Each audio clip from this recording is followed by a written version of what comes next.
ఎందుకు చంద్రబాబు నాయుడు గారు హింసను ప్రోత్సహిస్తూ ప్రలోభాలను ప్రోత్సహిస్తూ భయపెట్టిస్తూ పోలీసులను తన దగ్గర పనిచేసే వాచ్మెన్ల కన్నా హీనంగా కూడా వాడుకుంటూ ఎందుకు చంద్రబాబు నాయుడు గారు ఇంత దిగజారిన రాజకీయాలు ఎందుకు చేస్తూ ఉన్నారు చంద్రబాబు నాయుడు గారిని అడుగుతా ఉన్నా. ముఖ్యమంత్రి స్థానంలో ఉన్న వ్యక్తి ఏమవుతుందండి ఒక చోట ఎంపీపీ పదవి పోతే, ఏమవుతుందండి ఒక చోట జెడ్పీ చైర్మన్ పదవి పోతే, ఏమవుతుందండి ఒక చోట ఉప సర్పంచ్ పదవి పోతే. నేను అడుగుతా ఉన్నా ఇదే పెద్ద మనిషి చంద్రబాబు నాయుడు గారి ముఖ్యమంత్రి కాబట్టి, అధికారంలో ఆయన ఉన్నాడు కాబట్టి రాష్ట్రంలో ఏ పదవైనా కూడా తనకు బలం లేకపోయినా కూడా, తనకు సంఖ్యాబలం లేకపోయినా కూడా తాను ముఖ్యమంత్రి అన్న అహంకారంతో ఏ పదవైనా కూడా నాకే కావాలి, ఏ పదవైనా కూడా నేను దౌర్జన్యం చేస్తాను అని చెప్పి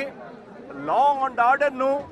పూర్తిగా నాశనం చేసిన పరిస్థితుల మధ్య ఈరోజు రాష్ట్రంలో పరిపాలన సాగుతూ ఉంది.